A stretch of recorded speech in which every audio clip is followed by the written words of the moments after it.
తెలంగాణ రాష్ట్ర దశాబ్ది ఉత్సవాలకు బీఆర్ఎస్ అధినేత కేసీఆర్ ను కాంగ్రెస్ ప్రభుత్వం ఆహ్వానించింది. ఈ మేరకు సీఎం రేవంత్ రెడ్డి ఆదేశాలతో నందీనగర్లోని కేసీఆర్ ఇంటికి ప్రభుత్వ ప్రతినిధులు వేణుగోపాల్, అరవిందర్ సింగ్ వెళ్లారు. ఆవిర్భావ వేడుకలకు ఆయన్ను ఆహ్వానించిన అనంతరం కేసీఆర్ నివాసం బయట వారు మీడియాతో మాట్లాడుతూ ఆహ్వాన పత్రికను అందించడంతో పాటు కేసీఆర్ కు సీఎం రేవంత్ రెడ్డి రాసిన లేఖను కూడా అందించినట్లుగా చెప్పారు. ఉద్యమంలో కేసీఆర్ పాత్ర ఉందని అందుకే ఆహ్వానించినట్లు చెప్పారు. ఆహ్వానం పట్ల కేసీఆర్ సానుకూలంగా స్పందించారని తెలిపారు. ముఖ్యమంత్రి ఆదేశాలతోనే ఉద్యమ నేతగా ఆయన్ను ఆహ్వానించామన్నారు. ఈ వేడుకల్లో కేసీఆర్ భాగస్వాములు అవుతారని భావిస్తున్నట్లు చెప్పారు. కాగా విపక్ష నేతగా ఉద్యమ భాగస్వామిగా కేసీఆర్ ను ఆహ్వానిస్తున్నట్లు ప్రభుత్వం వెల్లడించింది.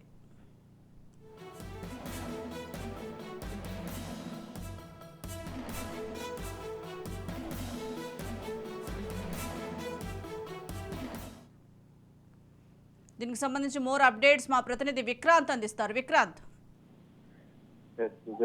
మాజీ ముఖ్యమంత్రి కేసీఆర్ కూడా రాష్ట్ర అవతరణ దినోత్సవ ఆహ్వానం ఇవ్వాలని కూడా నిన్న ముఖ్యమంత్రి రేవంత్ రెడ్డి నిర్ణయించుకున్నాడు. తెలంగాణ ప్రభుత్వం తరఫున కూడా మాజీ ముఖ్యమంత్రి అయినటువంటి కేసీఆర్ కు ఆహ్వాన పత్రికను ఇవ్వాలని కూడా ప్రభుత్వ సలహాదారుడు ప్రోటోకాల్ ఇన్ఛార్జ్ గా ఉన్నటువంటి అర్కర వేణుగోపాల్ తో పాటు ముఖ్యమంత్రి బాధ్యతలు అప్పగించారు.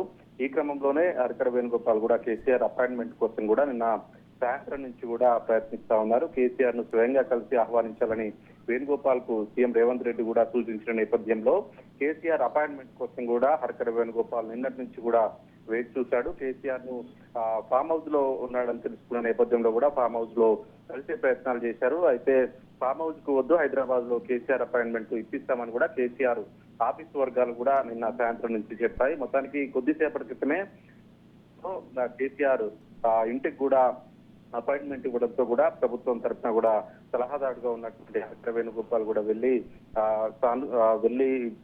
ఇటు ఆవిర్భావ దశాబ్ది వేడుకలకు హాజరు కావాలని కూడా లేఖను అందజేశారు. ముఖ్యమంత్రి రేవంత్ రెడ్డి రాసినటువంటి లేఖను కూడా స్వయంగా కేసీఆర్ కు అందించాడు. ఈ నేపథ్యంలో తెలంగాణ రాష్ట్ర ఆవిర్భావ దశాబ్ది వేడుకలకు ఖచ్చితంగా వస్తా అనేసి కూడా సానుకూలంగా కూడా స్పందించినట్లు ప్రభుత్వ ప్రోటోకాల్ చైర్మన్ వేణుగోపాల్ కూడా తెలిపాడు. జూన్ 2న కూడా అట్టహాసంగా ఆవిర్భావ వేడుకలు నిర్వహించేందుకు కూడా తెలంగాణ రాష్ట్ర ప్రభుత్వం నిర్ణయించుకుంది. అందులో భాగంగానే ఉద్యమకారుడు, అదేవిధంగా తెలంగాణ రాష్ట్రానికి రెండవ సీఎం అయినందున కేసీఆర్ ను కూడా ఆహ్వానించేందుకు రెడీ అయ్యాడు సీఎం రేవంత్ రెడ్డి. ఈ నేపథ్యంలోనే స్వయంగా ప్రోటోకాల్ ఇన్ఛార్జ్ గా ఉన్నటువంటి హర్కర వేణుగోపాల్ కు ఈ బాధ్యతలు అప్పచెప్పాడు. ఈ నేపథ్యంలో కొద్దిసేపటి క్రితమే హర్కర వేణుగోపాల్ కూడా బంజారాహిల్స్ లో ఉన్నటువంటి నందినగర్ లో కేసీఆర్ ఇంటికి స్వయంగా వెళ్లి కూడా ఆహ్వాన పత్రిక ఇచ్చాడు. ఖచ్చితంగా హాజరవుతానని కూడా సానుకూలంగా స్పందించినట్లు కూడా హర్కర వేణుగోపాల్ తెలియజేశాడు. Right, thank you Vikrant.